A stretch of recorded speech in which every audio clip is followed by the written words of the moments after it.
السلام علیکم ورحمۃ اللہ وبرکاتہ۔ الحمد للہ رب العالمین والصلاة والسلام على سید المرسلین وعلى آلہ واصحابہ اجمعین۔ اما بعد فاعوذ باللہ من الشیطان الرجیم۔ بسم اللہ الرحمن الرحیم۔ قل تعالوا أتل ما حرم ربكم عليكم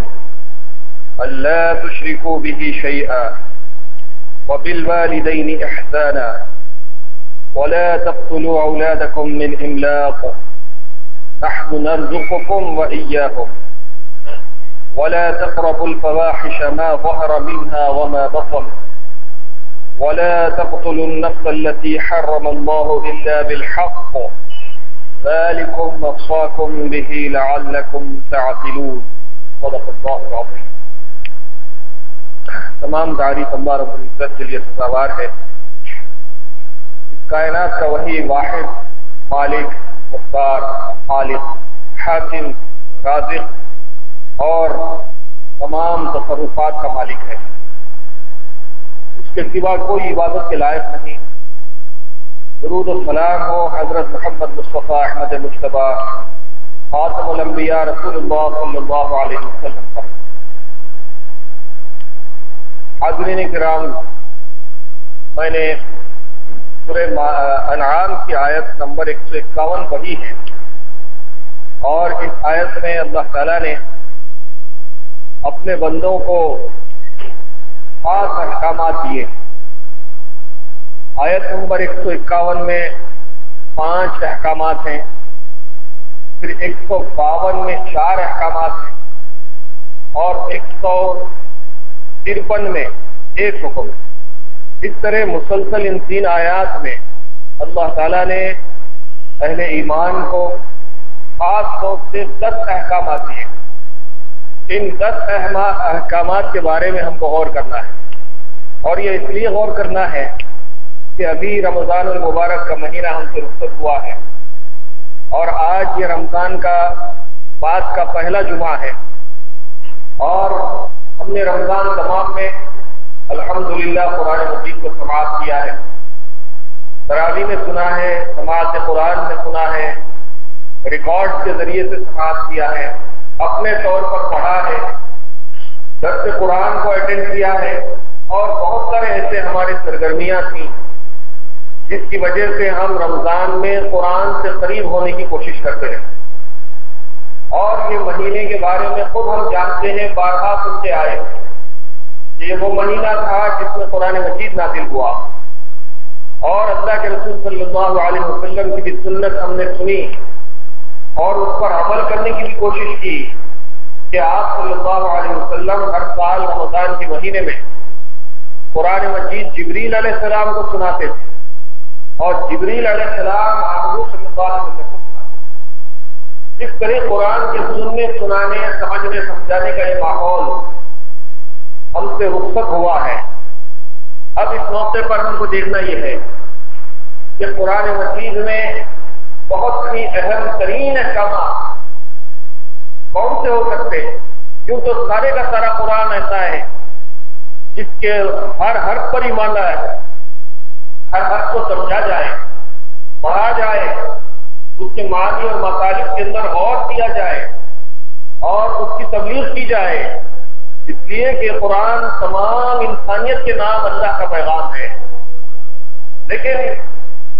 ہمیشہ اتنا وقت ہمارے پاس نہیں ہوتا کہ پورے احکامات اور پوری تعلیمات کو ہم اس کا احاطہ کر سکیں۔ اس لیے ہر موقع پر چند اہم باتوں ہی پر گفتگو ہو سکتی ہے۔ چنانچہ آج کے لیے میں نے ان آیات کا انتخاب کیا ہے جس میں اللہ تعالیٰ نے جو احکامات دیے ہیں حضور نبی کریم صلی اللہ علیہ وسلم کے ذریعے سے، اور انداز اس طرح سے اپنایا ہے کہ قل کہہ دیجئے، تعالوا آؤ، اس طرف آؤ، میری طرف جمع ہو جاؤ، بیٹھ جاؤ یہاں پر۔ قل تعالوا اتل ما حرم علیکم ربکم علیکم، کہ میں تمہارے سامنے وہ باتیں پڑھ کر سنا دوں جس کو اللہ تعالیٰ نے، جس کو تمہارے رب نے تم پر حرام کیا، اس تو سب سے پہلی بات یہ ہے کہ اللہ تشرکوا بہ شیئا، کہ اللہ کے ساتھ کسی کو شریک مت کرو۔ یہ اسلام کی بنیاد ہے۔ آدمی اخلاق کی تعلیم حاصل کر سکتا ہے، بہترین بااخلاق ہو سکتا ہے، اچھا سلوک ایک دوسرے کے ساتھ کر سکتا ہے، لین دین میں اچھا ہو سکتا ہے، ہمدرد ہو سکتا ہے، غمگسار ہو سکتا ہے، اس کے اندر قوت برداشت ہو سکتی ہے اور بہت سی خوبیاں ہو سکتی ہیں، لیکن اگر اس کے عقیدے کے اندر توحید نہیں ہے، وہ اگر مشرک ہے، اللہ کے ساتھ دوسروں کو شریک کرتا ہے، تو اس کی اخلاق، اس کا کردار، اس کے اوصاف اور اس کی دوسری بہت ساری نیکیاں اس کے کچھ بھی کام آنے والی ہے۔ اس لیے بنیادی طور پر انسان کے عقیدے میں یہ بات ہونی چاہیے کہ اللہ تشرکوا بہ شیئا، کہ وہ اللہ کے ساتھ کسی کو ذرہ برابر بھی شریک کرے۔ اور دوسری تعلیم ہے وبالوالدین احسانا، کہ وہ اپنے والدین کے ساتھ حسن سلوک کرے۔ تیسری تعلیم دی گئی ہے کہ ولا تقتلوا اولادکم من املاق، کہ وہ اپنی اولاد کو رزق کی تنگی کے ڈر سے قتل نہ کرے۔ وجہ یہ ہے کہ نحن نرزقکم وإیاہم، اللہ تعالیٰ فرماتے ہیں کہ ہم ہی تم کو بھی رزق دیتے ہیں، ان کو بھی رزق دیتے ہیں۔ پھر چوتھا حکم دیا گیا ولا تقربوا الفواحش ما ظهر منها وما بطن، کہ فحش کاموں کے قریب بھی مت جاؤ، چاہے وہ ظاہری فحش کام ہو یا باطنی فحش کام ہو۔ پھر حکم دیا گیا ولا تقتلوا النفس التي حرم الله الا بالحق، کہ کسی کو ناحق قتل مت کرو، کسی جاندار کو اور بالخصوص انسانوں میں سے کسی انسان کو غیر ضروری قتل مت کرو۔ یہ جان اللہ کی دی ہوئی ہے، اس کی امانت ہے، اللہ کی مرضی سے یہ جان ہے، اللہ کی مرضی سے یہ جان جائے گی۔ کسی انسان کو حق نہیں دیا گیا کہ وہ کسی انسان کی غیر ضروری جان لے لے، الا بالحق۔ ہاں اگر کوئی حق کی بات ہے، جیسے کوئی شادی شدہ مرد یا عورت نے زنا کیا ہے تو سنسار کر کے اس کو ختم کیا جائے گا۔ اگر کسی نے کسی اور کو قتل کیا ہے تو اس کے قصاص میں کسی کو قتل کیا جائے گا۔ یا پھر یہ کہ کوئی اپنے دین اسلام کو چھوڑ کر مرتد ہو گیا ہے تو اس کو قتل کیا جائے گا۔ اس کے علاوہ اور کوئی وجہ نہیں ہے کہ کسی کو قتل کیا جائے۔ وَلَا تَقْتُلُوا النَّفْسَ الَّتِي حَرَّمَ اللَّهُ إِلَّا بِالْحَقِّ ذَلِكُمْ وَصَّاكُمْ بِهِ لَعَلَّكُمْ تَعْقِلُونَ، اللہ تعالیٰ نے تم کو یہ وصیت کی ہے تاکہ تم عقل سے کام لو۔ اس کے بعد والی دو آیتوں میں، آیات تو ہیں پوری کی پوری، لیکن جو پوائنٹس ہیں وہ میں نے نوٹ کیے ہیں۔ اس میں یہ ہے کہ وَلَا تَقْتُلُوا مَالَ الْيَتِيمِ، یتیم کے مال کے قریب مت جاؤ، حَتَّىٰ يَبْلُغَ أَشُدَّهُ، یہاں تک کہ وہ بالغ ہو جائے۔ وَأَوْفُوا الْكَيْلَ وَالْمِيزَانَ بِالْقِسْطِ، ناپ تول میں کمی زیادتی مت کرو اور پورا پورا ناپ تول کر کے دو۔ وَإِذْ قُلْتُمْ فَاعْدِلُوا وَلَوْ كَانَ ذَا قُرْبَىٰ، اور یہ بھی حکم دیا گیا ہے کہ جب بات کرو تو انصاف کی بات کرو، چاہے یہ بات تمہارے اپنوں کے خلاف کیوں نہ پڑتی ہو، چاہے تمہارا بھائی ہو، باپ ہو، بیٹا ہو، اولاد ہو، یا قریبی دوست ہو، قریبی رشتے دار ہو، اپنے گروپ کا کیوں نہ ہو، لیکن جو بات حق ہے وہی حق تم کو کہنا پڑے گا۔ پھر اللہ تعالیٰ نے فرمایا وَبِعَهْدِ اللَّهِ أَوْفُوا، یہ نواں حکم ہے کہ اللہ کے ساتھ عہد پورا کرو۔ اللہ کے ساتھ جو عہد کیا جاتا ہے، سب سے پہلا عہد یہ ہے کہ بندے مومن جب کلمہ پڑھ لیتا ہے کہ اللہ کے سوا کوئی عبادت کے لائق نہیں ہے، اور میں گواہی دیتا ہوں کہ محمد صلی اللہ علیہ وسلم اس کے بندے اور رسول ہیں، تو یہ اولین عہد ہے جو بندے کا اپنے رب سے ہوتا ہے، اس کے خلاف زندگی پر ورزی نہ کی جائے۔ وَبِعَهْدِ اللَّهِ أَوْفُوا، اور مفسرین نے اس طرف اشارہ کیا ہے کہ جب عالم ارواح میں ابتدائے آفرینش میں اللہ تعالیٰ نے قیامت تک پیدا ہونے والے تمام بندوں کی روحوں کو جمع کیا اور ان سے سوال کیا الست بربکم، کیا میں تمہارا رب نہیں ہوں؟ قالوا بلا، سب نے بڑی زبان ہو کر کہا کہ بے شک آپ ہی ہمارے ہیں، اس میں کوئی شک شبے کی گنجائش نہیں۔ تو تمام ارواح سے عالم الست میں اللہ تعالیٰ نے عہد لے لیا تھا، تو اس میں اس طرف بھی اشارہ ہے کہ تمام بندوں کو چاہیے کہ اپنے رب سے کیے ہوئے عہد کے خلاف ورزی نہ کریں، کہ وہی ان کا رب ہے، اس کے سوا کوئی ان کا رب ہو نہیں سکتا۔ یہ 9 احکامات، ان تمام احکامات کو بیان کرنے کے بعد اللہ تعالیٰ نے آخر میں فرمایا ان ھذا صراطی مستقیما فاتبعوہ، یہ ہے صراط مستقیم اور تم کو چاہیے کہ اسی کی اتباع کریں۔ پھر آگے فرمایا کہ ولا تتبعوا السبل فتفرق بكم عن سبيله ذلكم وصاكم به لعلكم تذكرون، یہی سیدھا راستہ ہے، اور اس کے علاوہ جو دوسرے راستے، جو دوسرے طریقے ہیں، اس کی اتباع مت کرو، یہ دوسرے راستے تم کو صحیح راستے سے بھٹکا دیں گے۔ یہ اللہ کی طرف سے تم کو وصیت ہے تاکہ تم تذکیر کے اندر آ جاؤ، یعنی تم نصیحت حاصل کرو۔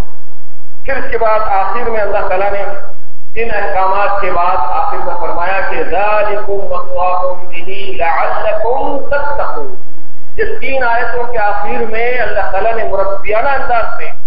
اپنے بندوں کو نصیحت کی ہے کہ یہ تمہارے لیے نصیحت ہے، یہ تمہارے لیے وصیت ہے، تاکہ تم متقی بن جاؤ، تاکہ تم کو نصیحت حاصل ہو جائے، تاکہ تم عقل سے کام لینے والے بن جاؤ۔ حاضرین کرام، ان آیات کے ذہن میں یہ بات ہم کو سوچنا ہے کہ قرآن کریم میں اللہ تعالیٰ نے اپنے بندوں کو تمام تعلیمات دے دی ہیں زندگی گزارنے، اور اس میں بعض جگہ بہت ہی جامع انداز میں، کمپریہنسو انداز میں، وہ جامعیت جو انسان کی زندگی کے تمام امور کو کور کرتی ہے، جس کے اندر عقائد بھی آ جاتے ہیں، جس کے اندر اخلاق بھی آ جاتے ہیں، جس کے اندر معاملات بھی آ جاتے ہیں، جس کے اندر سماجیات بھی آ جاتے ہیں، جس کے اندر معاشیات بھی آ جاتے ہیں، ان تمام چیزوں کی تعلیمات کو اگر تلاش کیا جائے تو پتہ چلتا ہے کہ ان 3 آیتوں میں اللہ تعالیٰ نے تمام تعلیمات کو بند کر کے رکھ دیا، اور اسی لیے ان آیات کی تفسیر میں مفسرین نے صحابہ کرام کے مختلف اقوال نقل کیے ہیں۔ پہلی روایت ہم کو ملتی ہے کہ کعب احبار جو توریت کے عالم تھے، بعد میں انہوں نے اسلام قبول کر لیا، انہوں نے جب قرآن مجید کی ان آیات کو سنا اور پڑھا تو فرمانے لگے کہ یہی وہ 10 احکام ہیں جو توریت میں اللہ تعالیٰ نے موسیٰ علیہ السلام کو دیے تھے، اور جس کو 10 کمانڈمنٹ بھی کہا جاتا ہے۔ لوگوں نے ان کمانڈمنٹ کے بارے میں مختلف توضیحات کی ہیں اور موسیٰ علیہ السلام کے معجزات کو اس کے اندر داخل کیا ہے، لیکن کعب احبار کی روایت میں بتایا گیا ہے کہ یہ جو 10 احکامات ہیں جو سورہ انعام کی آیت 151، 152 اور 153 سے بیان کیا گیا ہے، کہ وہ 10 احکام ہے بنیادی اسلامی عقائد کی، اسلامی اخلاق کی، اسلامی معاشیات کی اور اسلامی سماجیات کی، یہ 10 احکامات کی کو موسیٰ علیہ السلام کو بھی توریت کے اندر دیا گیا تھا۔ پھر اس کے بعد ایک اور قول نقل کیا گیا ہے، ابن کثیر نے حضرت عبداللہ ابن مسعود رضی اللہ تعالیٰ عنہ سے مروی کیا ہے۔ عبداللہ ابن مسعود رضی اللہ تعالیٰ عنہ نے فرمایا کہ لوگوں آؤ، میں تم کو وہ احکامات بتا دوں جس کو اللہ تعالیٰ نے حضور صلی اللہ علیہ وسلم کو دیا، اور آپ صلی اللہ علیہ وسلم نے اپنی ختم نبوت کو اس کے اوپر ثبت کر دیا، آپ نے اس کے اوپر گرہ لگا دی، اس کو اسٹامپ کر دیا، اس کو سائن کر دیا گویا کہ وہ یہ 10 آیتیں ہیں، یہ 10 احکام ہیں ان 3 آیتوں کے اندر۔ حضرت عبداللہ بن مسعود نے لوگوں کو بلایا اور فرمایا کہ جس پر ختم نبوت کی مہر ثبت کر دی گئی ہے وہ یہی 10 احکامات ہیں جو سورہ انعام کی ان 3 آیتوں کے اندر بیان کیے گئے ہیں۔ پھر اس کے بعد ایک اور روایت بیان کی گئی جس میں اللہ کے رسول صلی اللہ علیہ وسلم نے صحابہ کرام سے فرمایا کہ تم میں سے جو کوئی شخص ان 3 آیتوں کے اوپر میرے ہاتھ پر بیعت کر لے اور اس کے اوپر قائم ہو جائے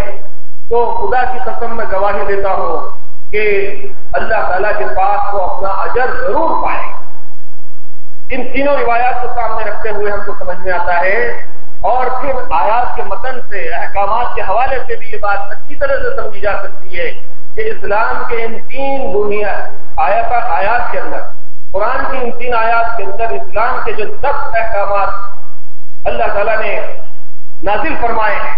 وہ اسلام کی بنیاد۔ اس لیے ہم کو چاہیے کہ ہم بار بار ان آیات کے اوپر غور کریں اور کوشش کریں ہم میں سے ہر شخص کہ وہ ان آیات کے اوپر عمل کرتا رہے، تاکہ اس کا عقیدہ درست ہو، اس کا عمل درست ہو اور وہ اللہ کو راضی کرنے کے اندر کامیاب ہو جائے۔ آئیے سب سے پہلے ہم پھر سے ایک بار ان آیات کا جائزہ لیتے ہیں کہ پہلا حکم ان آیات میں کیا ہے۔ اللہ تعالیٰ نے فرمایا کہ قُلْ تَعَالَوْا وَاتْلُوا مَا حَرَّمَ رَبُّكُمْ عَلَيْكُمْ، اے نبی صلی اللہ علیہ وسلم آپ فرما دیجئے کہ لوگوں آؤ میں تم کو وہ احکامات پڑھ کر سنا دوں جو اللہ نے تم پر حرام کی۔ پہلا نمبر اس کے اندر یہ بیان کیا گیا کہ اللہ تشرکوا بہ شیئا، اس کے ساتھ کسی کو شریک مت کرو۔ یہ شرک اتنا بڑا جرم ہے، اتنا بڑا ظلم ہے کہ قرآن مجید میں اللہ تعالیٰ نے فرمایا کہ ان الشرک لظلم عظیم، کہ بے شک شرک سب سے بڑا گناہ ہے، سب سے بڑا ظلم ہے۔ اور اللہ تعالیٰ نے فرمایا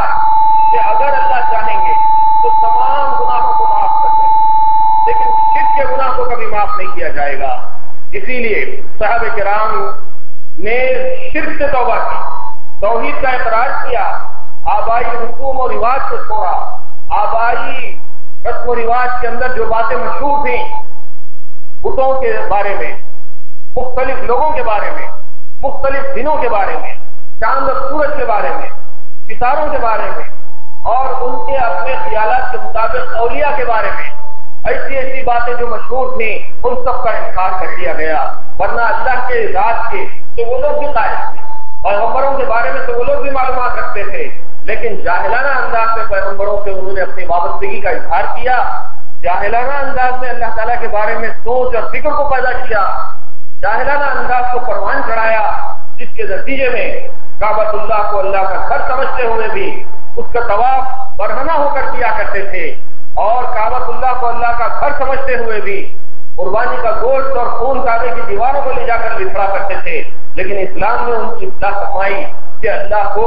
کسی کے جانور کا خون اور گوشت نہیں پہنچتا، لن ینال اللہ لحومها ولا دماؤها ولكن يناله التقوى منكم، لیکن اللہ تعالیٰ کو نہ گوشت اور خون پہنچتا ہے بلکہ اللہ تعالیٰ کو تمہارے دل کا تقویٰ پہنچتا ہے۔ اور تقویٰ ہی وہ صفت ہے جو روزوں کے ذریعے سے مطلوبہ ہے، جو حج کے ذریعے سے مطلوبہ ہے، جو عقیدے کے ذریعے سے مطلوبہ ہے، جو نماز کے ذریعے سے مطلوبہ ہے، جو آخرت کے ڈر اور خوف کی وجہ سے مطلوبہ ہے۔ یعنی ہر عبادت کا نتیجہ جو ہے وہ انسان کے اندر تقویٰ پیدا کرنا ہے۔ یہاں تک کہ فرما دیا گیا کہ اگر تم سفر پہ جا رہے ہو، حج کے سفر پر بھی جا رہے ہو، تو فتزودوا فإن خير الزاد التقوى، تم کو چاہیے کہ سفر کا توشہ اپنے ساتھ رکھ لو، اور بہترین توشہ یہ ہے کہ تم اپنے اندر تقویٰ والی صفت کو پیدا کرو۔ حاضرین کرام، ان آیات کے آخری میں بھی فرمایا گیا ذالکم وصاکم بہ لعلکم تتقون، یہ وصیت تم کو کی جا رہی ہے تاکہ تم متقی بن جاؤ۔ اور یہ جو احکامات دیے گئے ہیں 10 احکامات، جس کی تفصیلات تو بہت زیادہ ہیں، ان احکامات کو آپ ذہن میں رکھیے، لیکن سب سے پہلا جو حکم ہے وہ اولین اہمیت کا حامل ہے، وہ ہے کہ اللہ کے ساتھ کسی کو شریک نہ کیا جائے۔ کتنی عجیب بات ہے کہ کروڑوں کی تعداد میں مسلمان مساجد میں آتے رہے، 30 دن قرآن کو سنتے رہے، جگہ جگہ اللہ کی توحید کا نعرہ بلند ہوتا رہا، عید کا دن آیا تو اللہ اکبر کی صدائیں گونجتی رہی، تکبیر ہم پڑھتے ہوئے اپنے گھروں سے نکلے، عیدگاہ کو آئے، اللہ کے حضور میں سر سجود ہوئے اور اللہ سے اپنے گناہوں کی معافی طلب کی۔ ہم نے روزہ رکھا اللہ کے لیے، ہم نے تراویح پڑھی اللہ کے لیے، نمازیں پڑھی اللہ کے لیے، قرآن کو پڑھا اور سنا گیا اللہ کے لیے، زکاتیں ادا کی گئی اللہ کے لیے، فطرے ادا کیے گئے اللہ کے لیے، دوستوں رشتہ داروں کے ساتھ اس سے سلوک کا معاملہ کیا گیا اللہ کے لیے۔ لیکن کیا عجیب بات ہے کہ یہ اللہ کے ماننے والے، یہ توحید کے پرستار، یہ اللہ ہی سے سب کچھ ہونے کا اقرار کرتے ہوئے، اللہ ہی سے سب کچھ ہونے کا یقین کرتے ہوئے ایسے کیسے کمزور عقیدے کے حامل ہو گئے کہ ایک معمولی سی بات کے اوپر جب افواہیں اڑ جاتی ہیں تو لوگ ایک دوسرے کو بیدار کرنا شروع کر دیتے ہیں۔ اور آپ نے دیکھا کہ 2 دن پہلے کی رات شہر کے اندر افواہیں پھیلائی گئی اور ایک بات اڑا دی گئی اور یہ کہہ دیا گیا کہ ایک لڑکی پیدا ہوئی ہے جس کے 4 ہاتھ ہیں 4 پیر ہیں، اور اس نے پیدا ہوتے ہی بات کی ہے اور اس نے کہا ہے کہ آج کی رات اگر کوئی بچہ سوئے گا 1 بجے رات کے بعد تو پھر وہ کبھی نہیں اٹھے گا، وہ مر جائے گا۔ یہ معمولی سی بات۔ ایک آدمی جس کا عقیدہ اللہ کی ذات پر ہے، جس کو اس بات کا یقین ہے کہ موت انسان کے لیے برحق ہے، قل ان الموت الذي تفرون منه فانه ملاقيكم ثم تردون الى عالم الغيب والشهاده فينبئكم بما كنتم تعملون۔ سورہ جمعہ پڑھتے ہیں جمعہ کے دن،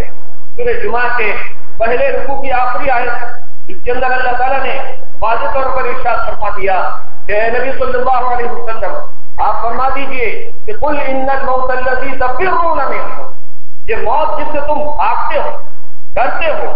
گھبراتے ہو، باہر نکلو گے مر جاؤ گے، سو جاؤ گے مر جاؤ گے، دودھ پیو گے مر جاؤ گے، مہندی لگاؤ گے مر جاؤ گے، جہاد کرو گے مر جاؤ گے، کرفیو میں نکلو گے مر جاؤ گے، یہ ہوگا مر جاؤ گے، بھاگتے ہو، تفرون منه ثم تردون فانه ملاقيكم، یہ موت تو تم سے یقیناً ملاقات کرنے والی۔ اگر اللہ نے کسی کے حق میں کسی وقت موت لکھ دی ہے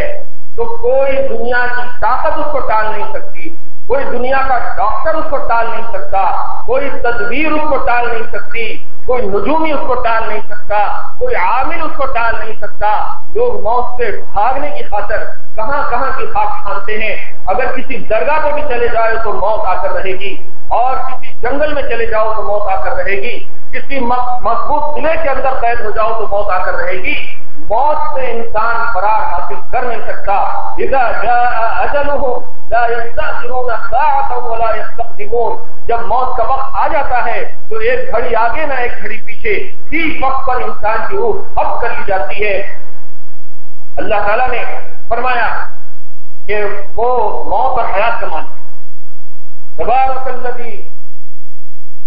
بيده الملك وهو على كل شيء قدير الذي خلق الموت والحياة ليبلوكم أيكم أحسن عملا، اسی نے موت اور حیات کو پیدا کیا ہے۔ موت اور حیات کا وہ خالق ہے، وہ دیکھنا چاہتا ہے کہ تم میں کون ہے جو بہترین عمل کرنے والا ہے۔ حاضرین کرام، ان آیات کو ذہن میں رکھیے، موت کی اٹل حقیقت کو ذہن میں رکھیے، اور یہ بات اچھی طرح سے سمجھ جائیے کہ لوگ افواہیں پھیلا کے چلے جائیں کہ صرف سو جانے سے کوئی مرتا ہے، جبکہ اللہ کے رسول صلی اللہ علیہ وسلم نے خود تعلیم دی ہے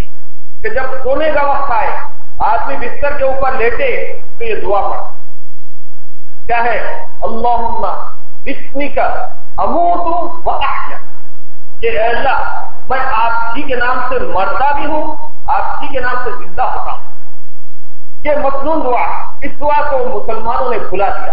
اکثریت نے بھلا دیا۔ جو لوگ پڑھتے ہیں، عمل کرتے ہیں، الحمدللہ وہ تو گھبرائے بھی نہیں،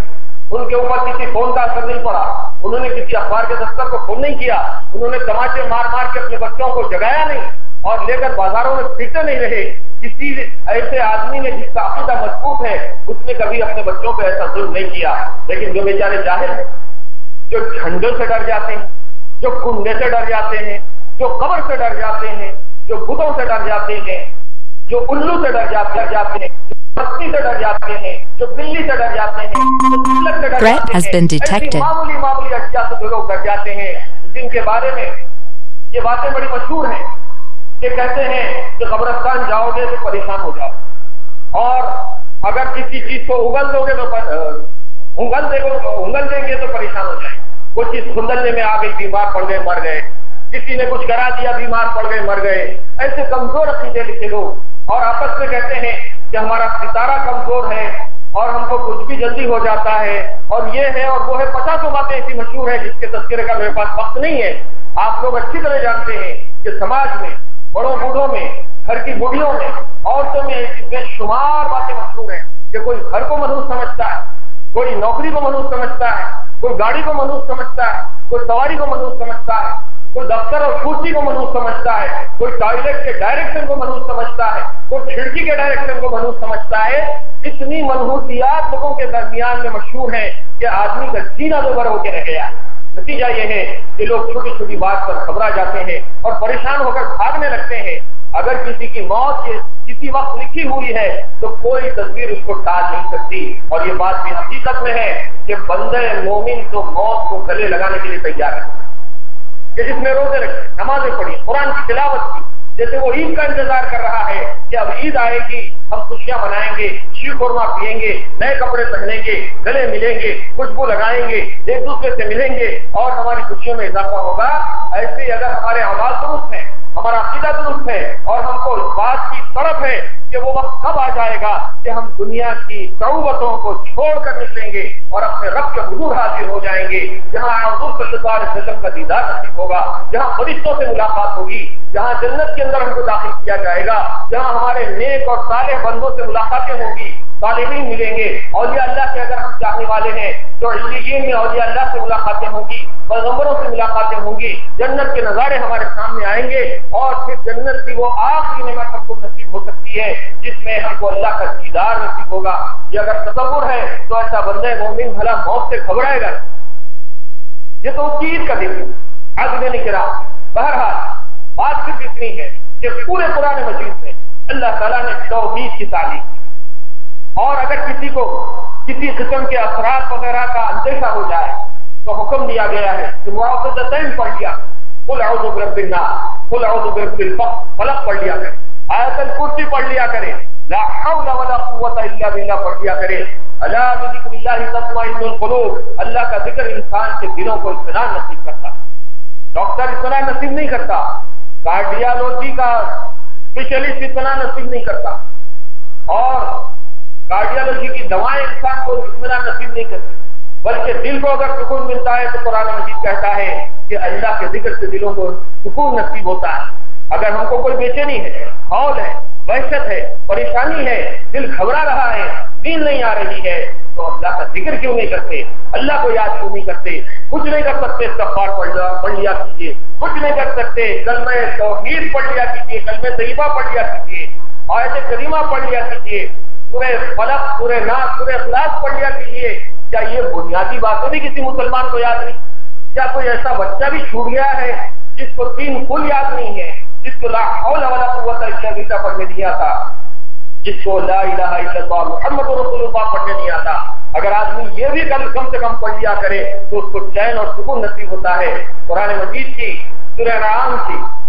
3 آیتیں میں نے ابتدا میں پڑھی تھی، جو لوگ دیر سے آئے ہیں ان کو ایک بار پھر سنا کر اپنی بات کو ختم کرتا ہوں، جس کے اندر اسلام کی بنیادی تعلیمات کا حکم دیا گیا ہے اور حرام اور حلال کی تمیز پیدا کر دی گئی ہے۔ اللہ کے رسول صلی اللہ علیہ وسلم کی زبان مبارک سے کہلوایا گیا ہے کہ قل تعالوا واتلوا ما حرم ربكم عليكم الا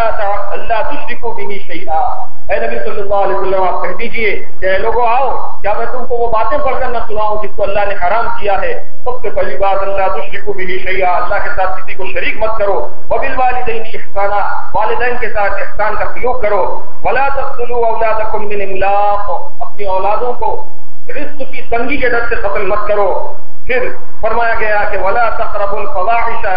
ما ظهر منها وما بطن، فحش کاموں کے قریب بھی مت جاؤ، چاہے وہ کھلے ہوئے ہو چاہے وہ ڈھکے ہوئے ہو۔ ولا تقتلوا النفس التي حرم الله الا بالحق، اور ایک دوسرے کو قتل مت کرو بغیر کسی حق کے۔ اس پر بھی تھوڑا سا زور دینے کی ضرورت ہے۔ قتل کا، تلواروں کو نکال لینے کا، لاٹھیوں کو نکال لینے کا، ایک دوسرے کو مار ڈالنے کا سلسلہ بھی مسلمانوں میں بہت عام ہو گیا ہے۔ آپ کے شہر میں، اطراف و اکناف میں روزانہ کتنے ایسے واقعات پیش آتے ہیں کہ ہم آپس میں ایک دوسرے کو قتل کرتے ہیں۔ اگر ہم مسلمان ہیں، ہم نے رمضان کو پورا کیا، ہم نے قرآن کو سنا ہے، تو پھر یہ ہمارا اولین فریضہ بن جاتا ہے کہ ہم ایک دوسرے کو قتل کرنے سے باز رہیں۔ ولا تقتلوا النفس التي حرم الله الا بالحق ذلكم وصاكم به لعلكم تعقلون۔ پھر اللہ نے حکم دیا ولا تقربوا مال اليتيم، یتیم کے مال کے قریب مت جاؤ، واوفوا الكيل والميزان بالقسط،